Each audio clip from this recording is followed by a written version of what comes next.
이 시간에는 사도행전 7장 23절부터 26절 말씀까지 읽었습니다. 오늘은 사도행전 31번째 시간으로 스데반의 설교 4번째 시간입니다. 유대인들이 스데반 집사님을 죽이기 위해서 거짓 증인들을 세웠습니다. 예전에 예수님을 죽일 때에는 예수님이 예루살렘 성전을 헐 거라고 얘기했다 그래서 예수님을 죽였는데, 이번에는 그 예수님이 한 말에 스데반이 동조하는 말을 했다는 것을 자기가 분명하게 들었다고 거짓 증언을 해가지고 이 스데반 집사님을 산헤드린 법정 앞에 세웠습니다. 그리고 의장인 대제사장이 자기가 들은 이 말이 사실이냐고 스데반에게 물었더니, 스데반이 대답하는 그 대답이 바로 지금 우리가 살펴보고 있는 설교입니다. 계속해서 살펴보겠습니다. 모세의 나이가 40살이 됐을 때입니다. 모세의 나이가 40살이 됐다는 것은 애굽의 공주의 아들이 돼서 애굽의 왕자로 산 지 40년이 됐다는 뜻입니다. 그런데 특이한 것은 모세가 애굽의 왕궁에서 왕자로 40년을 살았음에도 불구하고 모세는 애굽 사람을 자기 형제로 여기는 게 아니라 이스라엘의 노예를 자기가 돌봐야 될 형제로 여기고 있다는 사실이에요. 이것은 비록 지금 자기의 신분이 애굽의 왕자이긴 하지만 자기는 애굽 사람이 아니라 이스라엘 사람이라는 걸 알고 있었다는 뜻이죠. 그러던 어느 날 모세는 한 이스라엘 노예를 심하게 학대하고 있는 애굽 군인을 때려 죽였습니다. 이 사건만 봐도 애굽의 왕자인 모세가 애굽 사람이 아닌 이스라엘 백성을 자기와 동일시하고 있다는 걸 알 수가 있습니다. 모세는 자기 동족인 이스라엘 백성을 학대하는 애굽 사람을 자기의 원수로 여겨서 때려 죽일 정도로 철저한 이스라엘 사람이었습니다. 그리고 이어지는 본문 25절을 보면 더 놀라운 사실을 우리에게 말해주고 있습니다. 같이 읽겠습니다. 시작. 그는 그의 형제들이 하나님께서 자기의 손을 통하여 구원해 주시는 것을 깨달으리라고 생각하였으나 그들이 깨닫지 못하였더라. 여기 보면 모세는 자기 동족인 이스라엘 백성을 학대하는 애굽 사람을 쳐 죽인 자기의 행위를 어떻게 생각하느냐? 하나님께서 자기를 도구로 삼아 이스라엘 백성을 구원하시고 있다, 이렇게 생각을 하는 거죠. 그리고 아울러서 자기 동족인 이스라엘 백성도 그렇게 생각할 줄 알았어요. 그런데 그렇지 않았다는 거예요. 많은 사람들이 생각하기를 모세가 나이 80살이 되어서야 또 시내산에서 하나님의 소명을 받을 때야 비로소 하나님을 알고 하나님을 믿은 줄 압니다. 그런데 오늘 본문을 보면 모세가 이미 애굽의 왕자이던 시절에 하나님을 알고 있었음을 분명하게 밝혀주고 있습니다. 그렇다면 우리는 여기서 또 궁금한 게 생기잖아요. 나이 40살이 될 때까지 애굽의 왕궁에서 또 애굽의 왕자의 신분으로 애굽의 교육을 받은 모세가 어떻게 이스라엘 노예를 자기의 동족으로 여길 수 있었으며 하나님을 아는 이스라엘의 정체성을 가질 수 있었을까? 이 질문에 대한 답은 저와 여러분이 이미 알고 있는 바와 같이 모세의 부모가 모세를 갈대상자에 넣어서 나일강에 떠내려 보내면서 누구를 같이 딸려 보냈냐? 모세의 누이 미리암을 따라 보냈습니다. 그리고 어떻게 해요? 그 나일강에서 모세를 건져 올린 애굽의 공주가 유모를 찾자 모세의 누이 미리암이 자기 엄마를 소개해줘 가지고 그 모세의 생모를 유모로 삼아서 모세가 젖을 뗄 때까지 모세를 키우게 됐다는 걸 우리는 알고 있습니다. 근데 여기서 우리와 좀 다른 것이 있어요. 우리는 어떻습니까? 요즘 아이들은 돌이 되기도 전에 젖을 뗍니다. 그런데 이스라엘 사람들은 특이해요. 이스라엘 사람들은 보통 아이들이 3살이 될 때까지 엄마 젖을 먹입니다. 경우에 따라서는 5살, 7살 때까지도 젖을 먹는 경우가 있다 그래요. 이와 같은 유대인의 전통을 알고 나면 우리는 본문뿐만 아니라 구약성경 사무엘상 1장을 보면서도 참 이해가 안 가는 부분이 있잖아요. 사무엘의 엄마 한나가 아들을 주면은 하나님께 바친다 그래가지고 아들을 줬더니 실제로 성전에 갖다 놓거든요. 그럼 우리는 이런 생각을 해요. 젖을 떼고 나서 성전에 데려다 놨으니까 그 아이가, 갓난 아기가 어떻게 할까? 성전에서 혼자.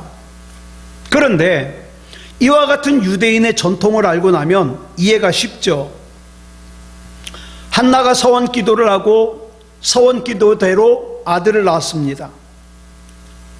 만약에 우리대로라면 젖을 뗐지만 오줌도 똥도 가리지 못하는 그 아기를 갖다가 성전 안에다가 데려다 놓는다? 이건 불가능하죠. 그러나 이스라엘의 관습상 젖을 떼는 아이가 보통 3살, 경우에 따라서는 5살 이상이 되기도 하는데 이 정도 나이면 어때요? 성전에 데려다 놓을 수 있을 정도입니다. 모세 역시 히브리인이었던 만큼 예외가 아니었을 거예요. 모세의 생모, 엄마가 어떤 사람입니까? 사내가 태어나면 반드시 죽이라는 애굽의 왕 바로의 명령을 어기고 오직 하나님을 믿는 믿음으로 그 아이의 생명을 지켰던 엄마 아니에요? 또한 3달이 지나서 나일강에 떠내려 보내면서도 어떻게 해요? 이 아이를 하나님이 지켜주실 거라고 믿었던 엄마입니다. 그렇다면 그 믿음의 여인이 자기의 품에 안긴 그 아이에게 당연히 너는 누구인지, 너는 누구여야 되는지, 너는 앞으로 애굽의 왕궁에서 왕자로 살지만 그러나 하나님의 백성이다. 하나님의 백성으로 어떻게 살아야 되느냐, 이걸 얘기해 주지 않았겠습니까? 여러분, 유태인의 교육이 굉장히 훌륭하다고들 얘기하죠. 그런데 유태인의 교육이 가장 중요한 부분이 어디냐?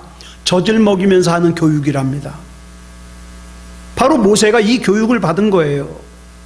생모의 품에서 그렇게 양육된 모세가 나이 40살이 되기까지 비록 애굽의 왕궁에서 살지만, 애굽의 왕자로 살지만 한순간도 나는 이스라엘 사람이다, 나는 하나님을 믿는다, 이걸 잊지 않았다는 거죠.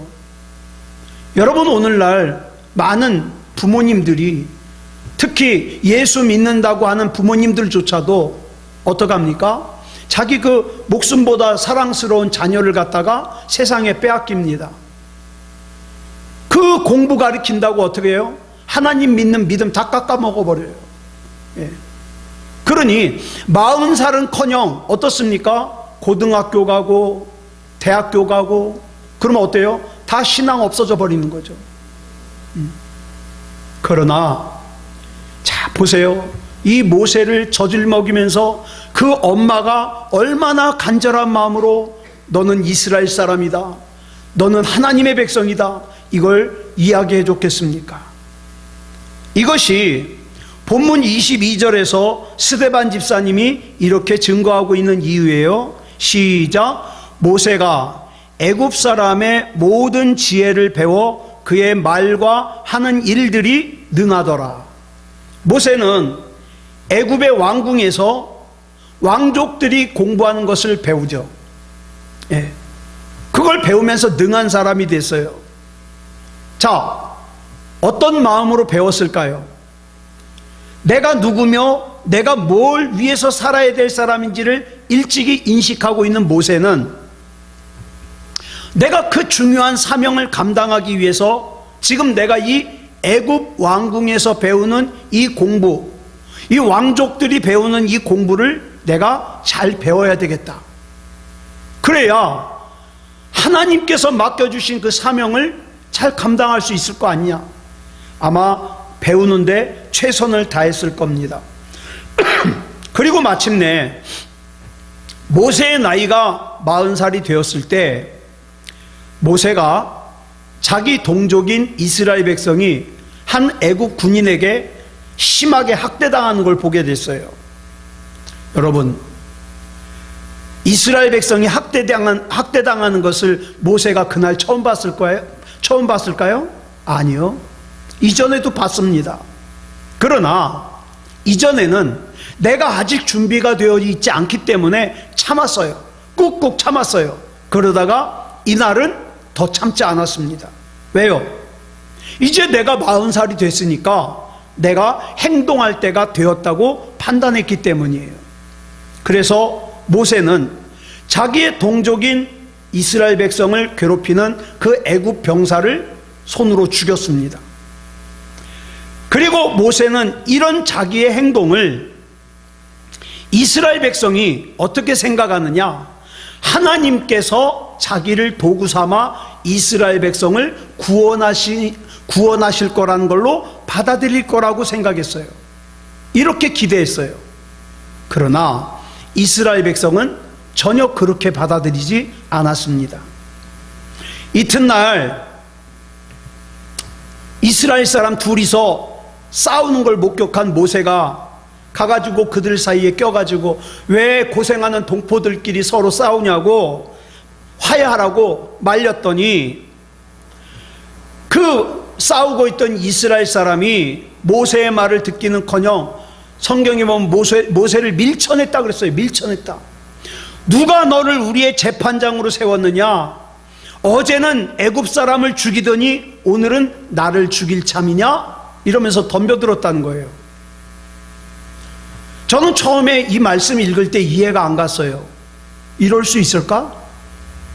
이건 상식적으로 절대로 있을 수 없는 일이에요. 모세의 지금 공식적인 신분이 뭡니까?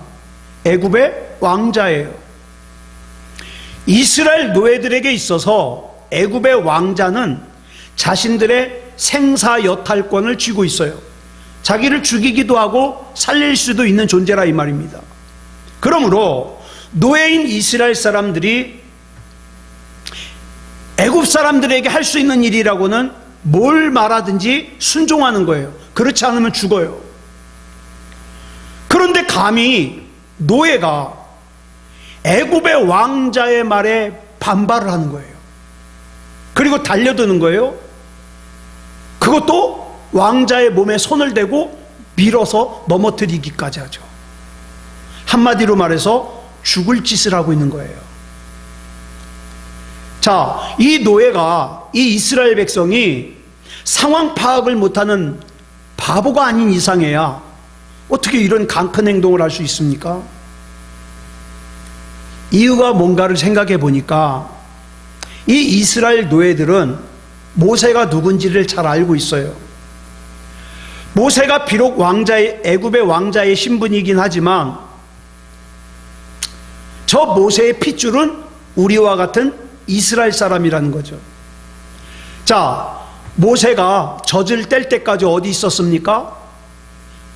자기 생모 엄마의 집에 같이 있었습니다. 그리고 젖을 떼고 왕궁에 들어갔습니다. 자, 자기 집에서 자기 생모의 젖을 먹으면서 자랄 때 비록 애굽 공주의 양자가 되었지만 이 출신 성분이 자기와 같은 이스라엘 사람이라는 걸 모르는 사람이 어디 있었겠습니까? 그런데 자기하고 같은 이스라엘 출신이면서 자기는 지금 종살이 하느라고 고역 속에서 죽지 못해 살고 있는데 모세는 왕궁에서 좋은 옷 입고 좋은 음식 먹고 그러고 살고 있어요. 여러분, 고생할 때 너도 나도 같이 고생하면 그거 참으면 돼요. 왜? 나만 고생하나 뭐? 그런데 나는 고생하는데 옆에 있는 사람은 고생 안 하잖아요. 그러면 어떻습니까? 이 마음속에 상대적인 박탈감이 들어요. 그래 어떻습니까? 막 우리가 방송에서 학력을 속이고 상장을 속이고 그 다음에 부모 사용권을 해가지고 대학에 들어가고 의사가 되고 이런 거에 왜 사람들이 그렇게 화를 내는 거예요? 그 사람들이 잘 되는 것만 끝나는 것이 아니라 상대적으로 나는 그런 기회를 잡지 못한 박탈감을 느끼는 거예요. 그래서 화를 내고 증오하는 겁니다.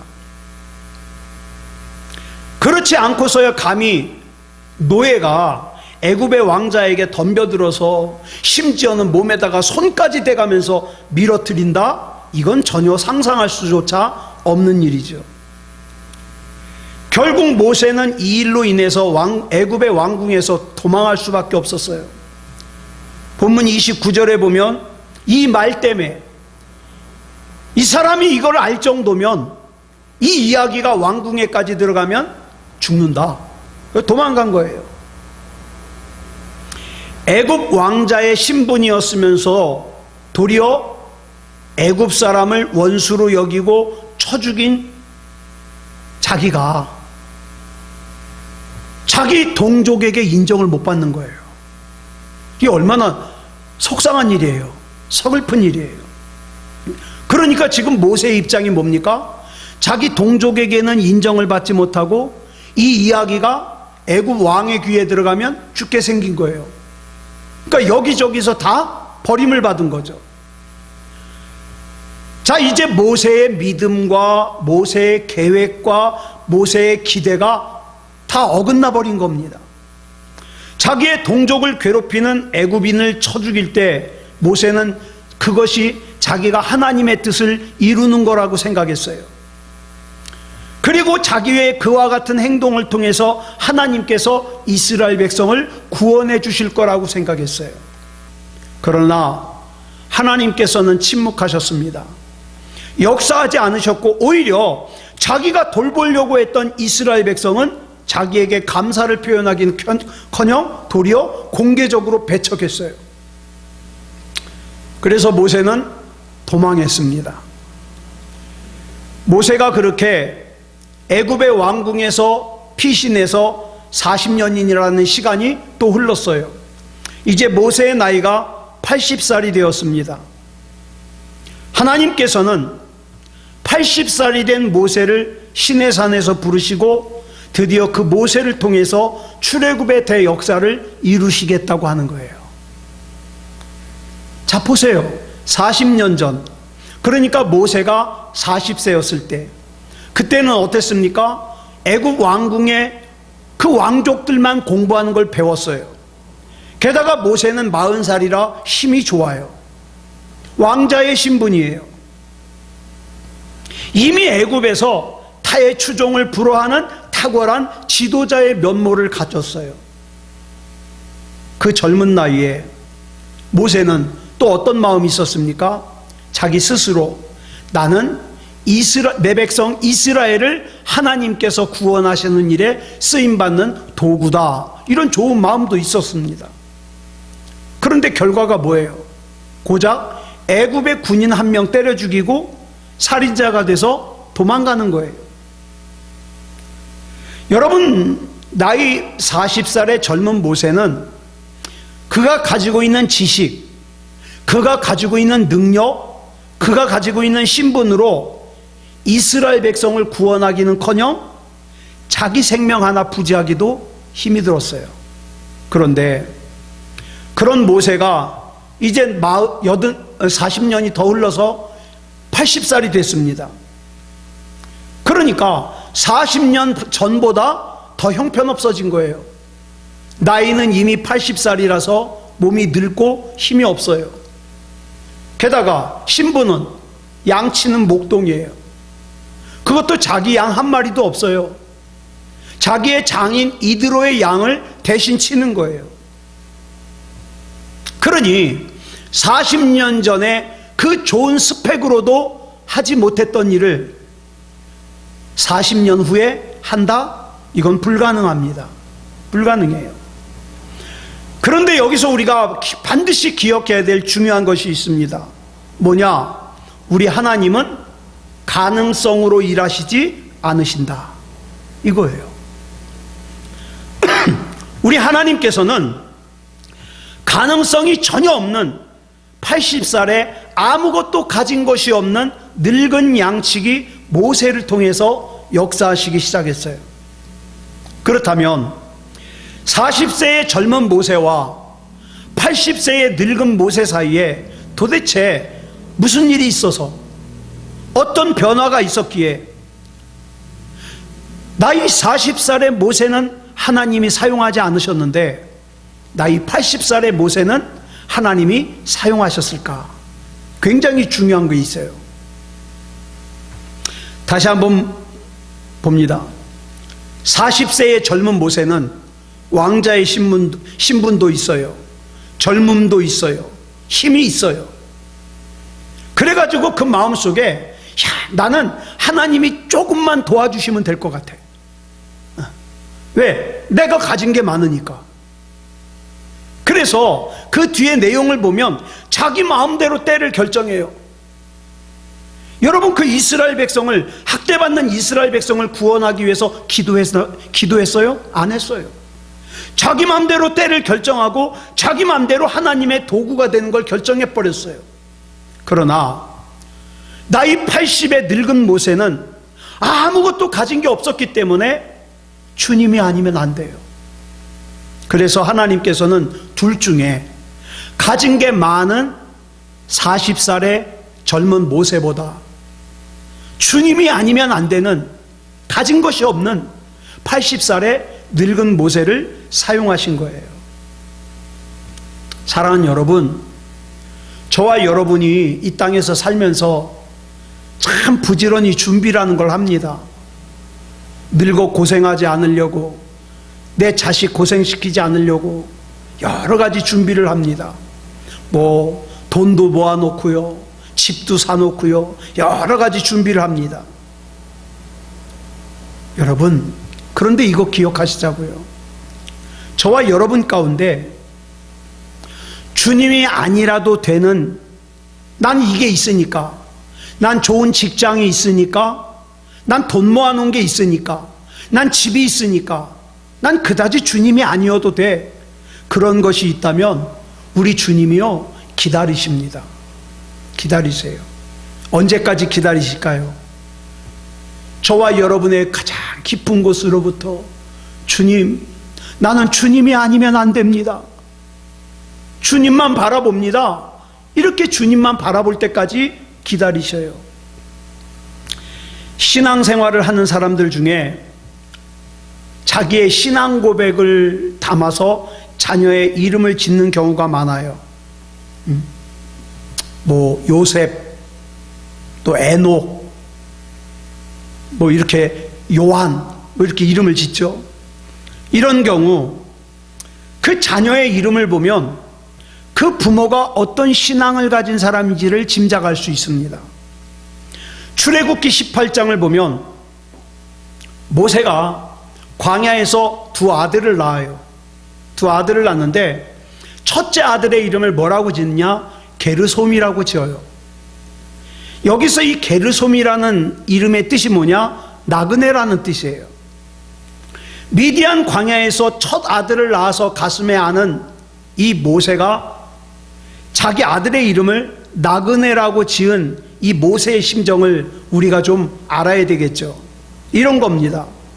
사랑하는 아들아, 너는 나그네다. 어떤 경우에도 너의 인생이 나그네라는 것을 잊지 말아라. 내가 왕궁에서도 살아봤는데 천하의 제왕도 광야의 양치기도 그 인생이 나그네라는 사실에 대해서는 아무런 차이가 없다. 다 나그네다. 나는 이것을 40살이 넘어서 깨달았는데 너는 이 중요한 걸 갖다가 아버지처럼 늦게 깨닫지 말아라. 우리 인생은 나그네다. 신앙을 담아서 이름을 게르솜이라고 지었을 겁니다. 그렇다면 인생이 나그네라는 걸 깨닫는 것이 왜 그렇게 중요합니까? 그 답은 모세의 두 번째 아들 이름에서 찾을 수 있어요. 모세가 둘째 아들에게 지어준 이름의 이름이 뭐냐? 엘리에셀이에요. 엘리에셀. 이 엘리에셀이라는 이름의 뜻은 뭐냐? 하나님이 도우신다라는 뜻입니다. 하나님이 도우신다. 즉 자기 인생이 나그네라는 것을 깨달은 모세는 나그네 같은 인생이 하나님의 도우심이 없이는 안 된다. 이걸 깨달은 거죠. 이것이 바로 모세가 깨달은 깨달음인 동시에 모세의 신앙 고백이요 선포였습니다. 여러분, 저와 여러분은 언젠가는 이거 다 깨닫습니다. 내 인생은 나그네야.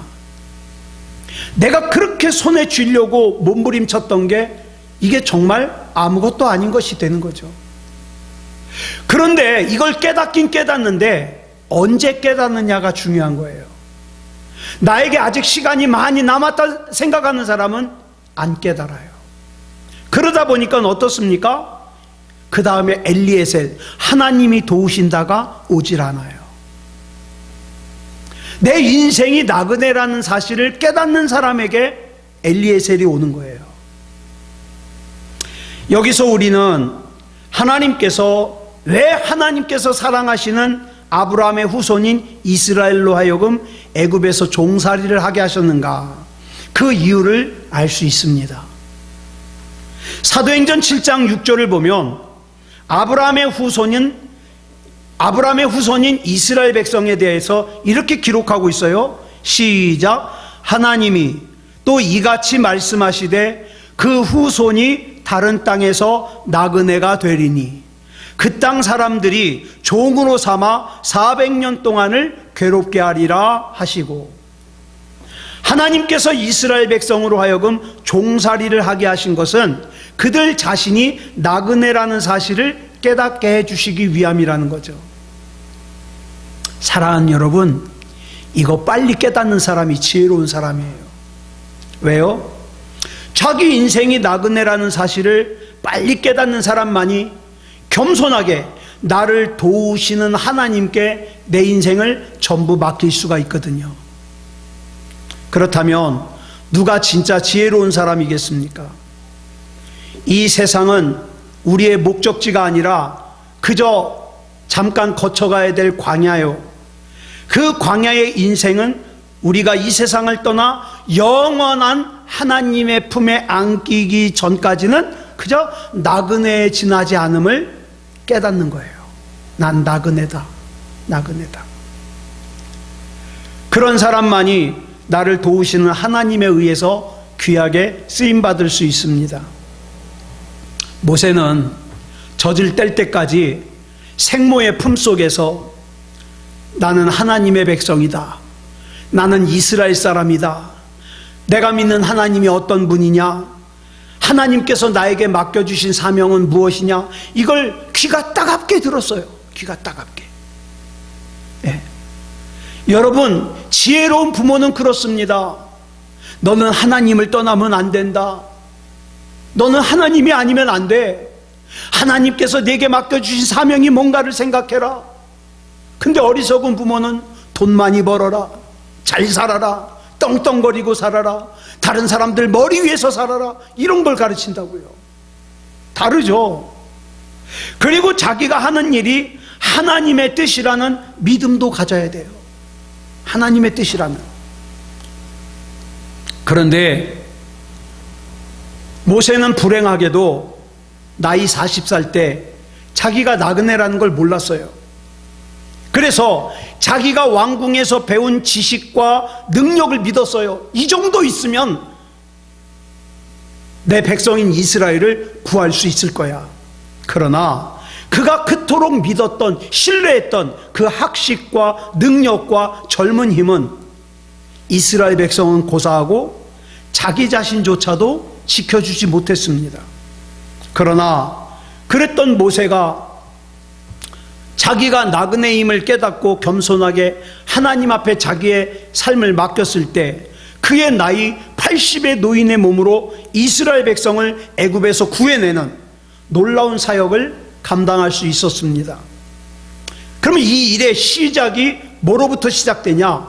모세가 자기 스스로의 삶을 나그네라고 깨닫는 것으로부터 시작됩니다. 우리는 하나님을 알고 있습니다. 여러분, 하나님 알잖아요. 하나님 믿잖아요. 하나님 말씀도 알고 있습니다. 그리고 어떻게 사는 것이 하나님의 뜻인지도 알고 있어요. 그럼에도 불구하고 내가 나그네라는 사실을 깨닫지 못하잖아요.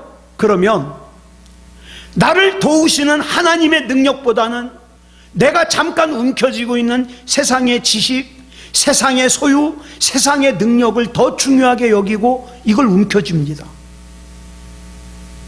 그러면 결과가 어떻게 되느냐? 애굽의 왕궁에서의 모세처럼 아무리 조건이 좋아도, 아무리 환경이 좋아도 하나님께 쓰임받을 수가 없어요. 이런 삶을 살지 않으려면 중요한 게 있어요. 우리 하나님을 경외해야 됩니다. 여러분, 하나님을 경외한다 그런데 이 경외가 뭡니까? 한자로 경외는 공경하다, 삼가하다는 뜻이에요. 왜? 두려워하다라는 뜻이에요. 그러니까 하나님을 경외한다는 건 뭡니까? 하나님을 공경하면서 두려워한다는 뜻이에요. 이렇게 하나님을 공경하고 두려워하는 사람은 하나님 앞에서 함부로 행동하지 않습니다. 여러분, 우리말 성경에 경외하다라고 번역된 단어가 히브리어로는 야레라 그래요. 야레. 그 다음에 헬라어로는 푸호베오 그래요. 푸호베오. 두 단어 다 무슨 뜻이냐? 두려워하다, 무서워하다라는 뜻이에요. 즉 하나님을 경외한다는 것은 하나님을 무서워하면서 두려워하는 거예요. 하나님에 대한 두려움과 무서움이 없이는 건강한 신앙을 가질 수가 없습니다. 예배를 왜 무시합니까? 하나님을 무시하니까. 기도를 왜 무시합니까? 하나님을 무시하니까. 그러면 건강한 신앙이 될 수가 없죠. 모세가 하나님의 부르심을 받은 산의 이름을 우리가 출애굽기에서 호렙산이라고 읽었죠. 호렙산. 그런데 사도행전에서는 또 시내산이라 그래요. 각각 다른 두 장소를 말하는 게 아니라 같은 장소예요. 같은 장소. 그래서 이 쉽게 이해하려면 호렙은 뭐냐? 산맥. 호렙 산맥에 있는 시내산. 이렇게 이해하면 쉽죠. 여러분, 나이가 80세가 된 모세는 여느 때처럼 미디안 광야에서 양을 치고 있었습니다. 출애굽기 3장 1절을 보면 이때 모세가 치고 있던 양은 자기 양이 아니에요. 장인 이드로의 양떼라고 설명하고 있어요. 즉 모세는 자기 양이 한 마리도 없어요. 애굽에서 도망쳐 나온 후로 줄곧 처가살이를 하고 있기 때문에 양떼는 말할 것도 없고 모세의 소유는 아무것도 없어요. 그런데 모세가 하나님을 만나던 그날도 장인 이드로의 양을 몰고 시내산에 갔다가 불붙은 가시떨기 나무를 보거든요. 신기한 것은 분명히 가시떨기에 불이 붙었는데 타들어가지 않고 그대로인 거예요. 그대로. 이 장면을 사도행전 7장 30절을 보면 천사라 그랬어요. 천사. 출애굽기 3장 2절을 보면 여호와의 사자가 나타났다 그랬어요. 같은 말이에요. 천사, 여호와의 사자. 사람들은 흔히 천사 그러면 뭘 생각합니까? 하얀 날개를 막 달고 정말 막 하얀 드레스, 원피스 같은 걸 입고 막 예쁘게 생긴 그런 거 생각하죠. 그런데 본문 30절을 보면 가시떨기 불꽃 가운데서 임재하신 모습으로 설명하고 있어요. 천사를. 그리고 본문 31절을 보면 주의 소리가 있어 그랬습니다. 여기서 주로 번역된 헬라어가 큐리오스예요. 이건 삼위일체 하나님에 대한 호칭입니다. 그러면 이 주를 왜 사도행전과 출애굽기는 하나님께서 보내신 자로 소개하고 있을까요? 여기 나오는 주는 성자 예수님이기 때문에 그래요. 여기 나오는 주는. 여기서 우리는 예수님께서 2000년 전에 인간의 모습으로 이 땅에 오시면서 비로소 구원사역을 시작한 게 아니에요. 구약에서도 보면 예수님께서는 여러 번 나타나셨어요. 예수님께서는 태초에 성부 하나님, 성령 하나님과 함께 천지를 창조하셨어요. 2000년 전에는 성육신 하셔서 십자가를 통하여 구원을 완성하셨어요. 그런데 본문 32절을 보면 참 이해가 안 가는 내용이 나오죠. 하나님을 만난 모세가 무서워서 감히 바라보지 못했다는 거예요. 가시떨기에 불붙은 불꽃 가운데 하나님의 음성이 들리는데 모세가 무서워요. 무서워. 얼마나 무서웠던지 불꽃을 보러 온 사람이 불꽃 앞에 다가갔음에도 불구하고 더 이상 불꽃을 바라보질 못해요. 무서워서. 출애굽기 3장 6절을 보면 모세가 두려워서 얼굴을 가렸다 그랬어요. 가렸다. 자, 보세요. 그러면 참 이상하잖아요. 앞에서 말씀을 드렸듯이 모세가 80세가 되어서 하나님을 알게 된 게 아니에요. 이미 오래전부터 하나님을 알았어요. 그리고 미디안 광야에서 살던 모세는 첫째 아들의 이름을 게르솜이라고 지었어요. 둘째 아들의 이름을 엘리에셀이라고 지었어요. 신앙 고백을 합니다. 그리고 출애굽기 3장 6절에서 하나님께서 하신 말씀이 뭐예요? 무서운 말씀이 아니에요. 줄친 것만 읽어볼까요? 시작. 나는 내 조상의 하나님이니 아브라함의 하나님, 이삭의 하나님, 야곱의 하나님이니라. 이게 뭐가 무서워요? 오히려 기뻐해야 될 내용이죠. 환영해야 될 내용이죠. 근데 모세가 무서워했대요. 두려워했대요. 비슷한 내용이 이사야에도 나와요. 이사야 6장 5절을 보면 성전에서 하나님을 만난 이사야가 이렇게 외칩니다. 자, 이사야 6장 5절 같이 읽겠습니다. 시작. 화로다 나여 망하게 되었도다.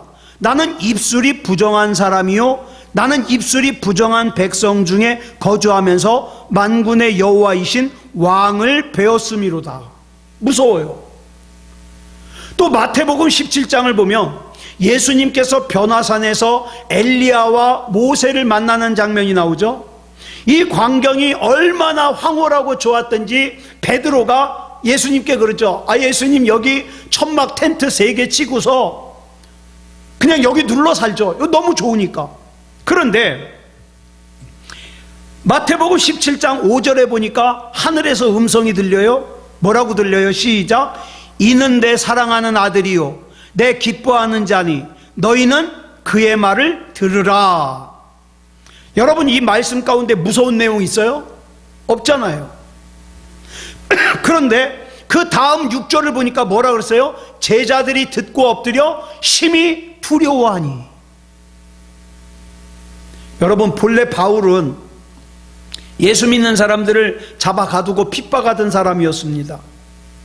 그 일에 얼마나 열심히 있었던지 예루살렘에서 213km나 떨어진 다메섹까지 갈 정도예요. 여러분, 213km를 사막길을 간다는 건 쉬운 일이 아니에요. 그런데 워낙에 열심히 있으니까 간 거예요. 그런데 다메섹으로 가던 길에 예수님께서 바울을 부르시죠. 그때 이 바울이 두려움에 사로잡힌 채 땅바닥에 꼬꾸라졌습니다.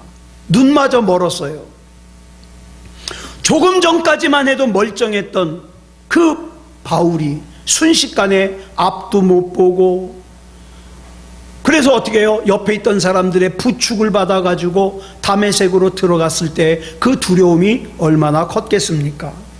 이처럼 하나님을 막연하게 피상적으로 알고 관념적으로 믿던 사람들이 하나님을 인격적으로 만났을 때 하나님의 음성이 들려 하나님이 내 앞에 나타나셨어. 그랬을 때에 가장 대표적인 현상이 뭐냐? 두려움이에요. 무서움이에요. 하나님을 경외한다는 것 자체가 하나님을 두려워하는 것이요, 하나님을 두려워함이 없이는 하나님을 올바로 믿을 수가 없어요. 그러니까 이렇게 생각하면 거의 틀림없습니다.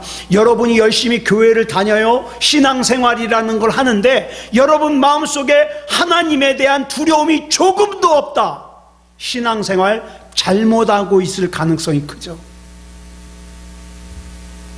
그러나 하나님에 대한 두려움이 있을 때 그 사람의 신앙이 비로소 온전한 올바른 신앙이 될 수가 있는 거예요. 매사에 하나님은 사랑의 하나님이니까, 좋은 하나님이니까 이것만 강조하는 사람도 올바른 신앙 못해요. 또 반대로 하나님에 대해서 두려워가지고 벌벌 떨기만 하면서 오금을 펴지도 못하고 그렇게 살기만 하면 또 올바른 신앙이 안 돼요. 그래서 우리는 어떻습니까? 항상 하나님을 사랑하는 마음과 하나님을 기뻐하는 마음과 아울러 하나님 두려워할 줄 알아야 됩니다. 내가 지금 생각하는 이 생각에 대하여 하나님의 판단을 두려워할 줄 알아야 돼요. 내가 지금 하는 이 행동에 대하여 하나님의 판단을 두려워할 줄 알아야 돼요. 그런 사람이 어떻습니까? 건강한 신앙생활, 올바른 신앙생활, 하나님을 하나님으로 믿고 믿음다운 믿음을 가지고 하나님을 섬길 수 있습니다. 이런 사람이 내 옆에 있는 또 사랑하는 사람들에게 진지하게 복음을 전할 수 있어요. 왜? 내가 하나님을 인격적으로 만났거든. 그러니까 내가 만난 하나님을 설명하는 거거든요. 아무쪼록 우리 예수님께서 십자가에 죽으신 오늘 성금요일, 하나님 앞에서 하나님을 하나님으로 믿고 섬기는 그런 믿음다운 믿음을 가지는 저와 여러분이기를 그리스도 예수님의 이름으로 축복합니다. 기도하겠습니다. 사랑의 아버지 하나님, 감사합니다. 하나님의 은혜 가운데 인도하여 주셔서 오늘 스데반 집사님의 설교를 계속 살폈습니다. 사랑의 아버지 하나님, 내 믿음이 잠시라도 또 작은 부분이라도 잘못된 방향으로 꺾어지지 않도록 늘 지켜주시옵소서. 믿음다운 믿음 가지게 하시고 하나님을 하나님으로 섬기게 하시고 하나님에 대하여 두려운 마음도 가지지만 내가 믿는 하나님은 전능하신 하나님이시니 못 고칠 질병이 없고 해결하지 못할 일이 없으니 나는 약하지만 내 하나님 앞에 온전한 믿음으로 기도하여 승리하는 삶을 살 수 있도록 인도하여 주시옵소서. 사랑의 아버지 하나님, 우리의 예배가 회복되게 해 주시옵소서. 우리의 믿음다운 믿음이 회복되게 하여 주시옵소서. 하나님이 아니면 안 되는 사람이 되게 하시고 하나님 앞에 들려져 귀하게 쓰임받는 하나님의 일꾼이게 하여 주시옵소서. 이 밤에 기도할 때에 우리 하나님께서 붙잡아 주시고 역사해 주실 줄 믿사오며 그리스도 예수님의 이름으로 간절히 기도드렸사옵나이다. 아멘.